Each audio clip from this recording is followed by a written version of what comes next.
Hello mga kabayans, I'm going out right now. Meron po tayong snow storm alert. And oh wow, look at this.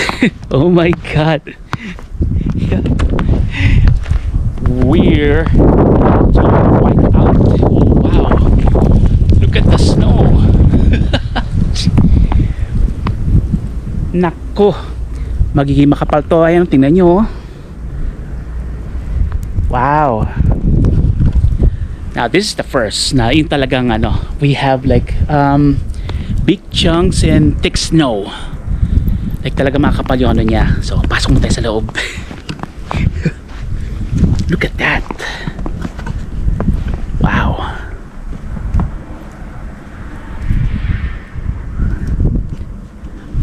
Ayos, makapagnegosyo tayo nito. Oops, hindi natin lens. Magtinda tayo ng halo-halo or snow cone.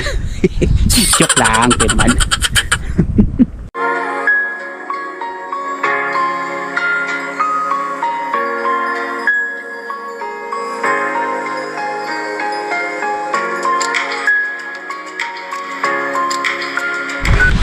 Morning mga kabayans.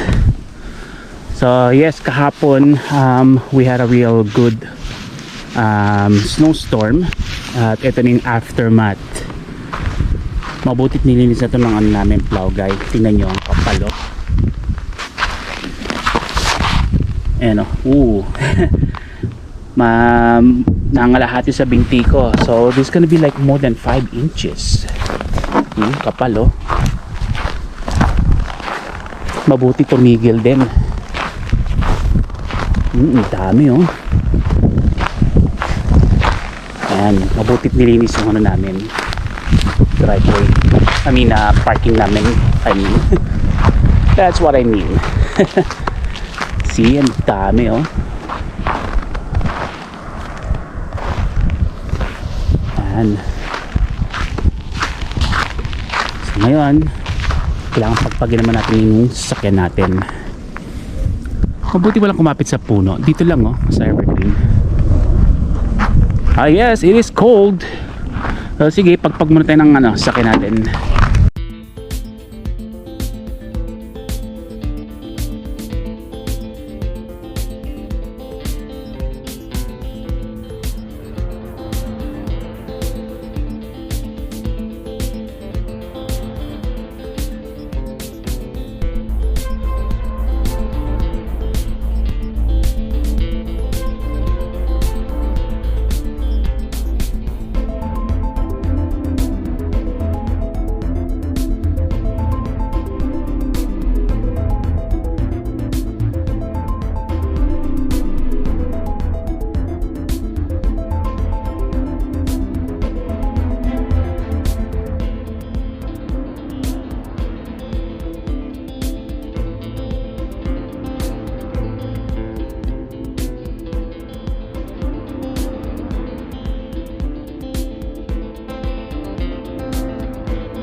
Itong itsura ng highway ngayon mga kabayan after ng snowstorm kahapon.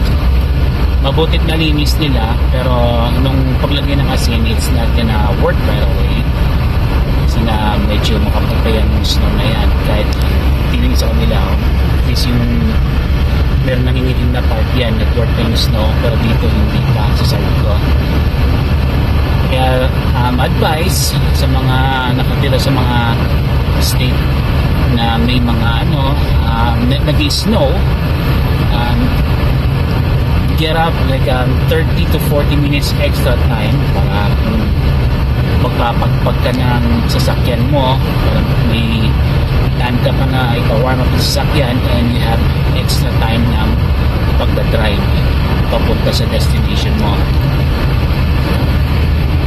Huwag nyo rin nagayahin yan, nag-i-speeding na yan. Dito it says 35 miles pero nagpapatakbo lang ako ng 30 kasi nadala na ako noon nung nadulas ako at nahulog sa ditch.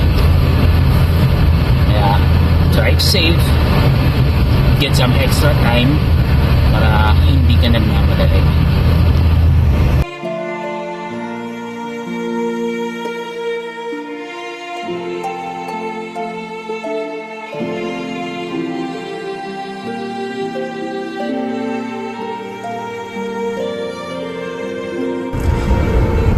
Ito na po mga kabayan, sa mabuti nakarating tayo na maaga dito sa ating IV therapy appointment para sa ating tuloy-tuloy na gamutan.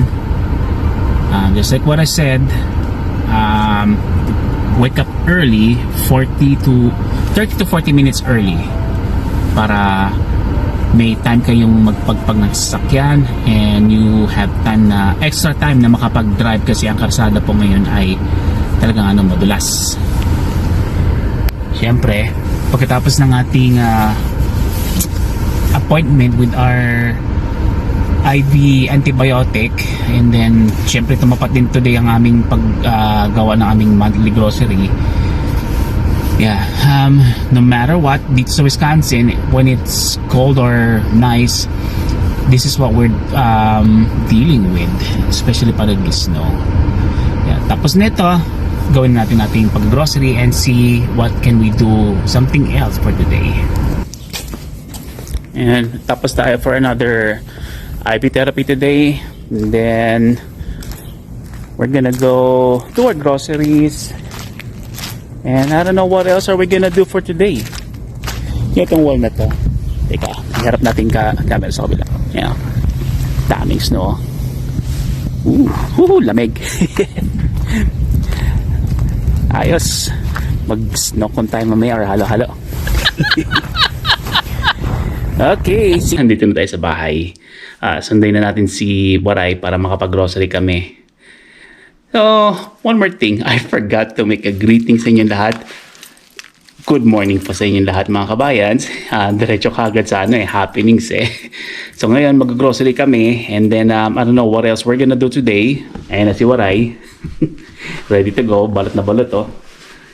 Akala mo yan yung kokon. So after namin mag-grocery, I don't know what else we're going to do for today. And yeah, this is what we're doing here. Our life here in Wisconsin. Oh, you get your haircut. Yeah, forgot about that. So yeah, this is what our life here in Wisconsin, and we're just sharing this to you. So ngayon, doon makita nyo rito sa window, it's really white outside. And then kanina na pagdating ko, marami nakapark sa street dahil kailangan linisin yung kanilang mga parking lot. Ready na? Ready na. Okay, sige, let's go. Ito mga kabayans. Kung sa Pilipinas, mahal to. Dito, 99 cents, 3-pound bag. Ito po siya. 3-pound bag. Mura na po yan dito. Papakita ko sa inyo kung ano ang nagmahal dito.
So mga kabayans, eto yung mahal ngayon dito sa amin, yung itlog.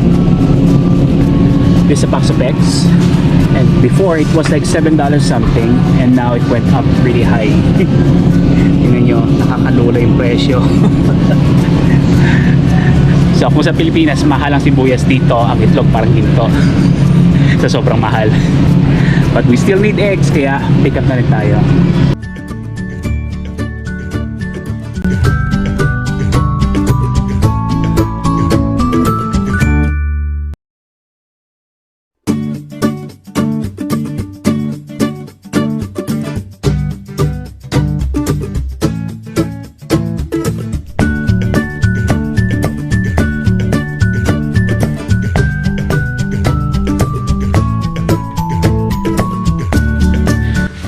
Yung mga kabayans, so nakauwi na tayo. Ngayon tatabi na tayo ng mga pinamili natin. Yan, yung iba nandun pa sa may kabilang side. So yan po ang simpleng buhay namin dito sa Winter Wonderland, Wisconsin. Again, thanks for watching. Sana po nagustuhan ninyo ang aking simpleng vlog, and sana nag-enjoy po kayo. Till next upload, thanks for watching, and God bless po sa inyong lahat.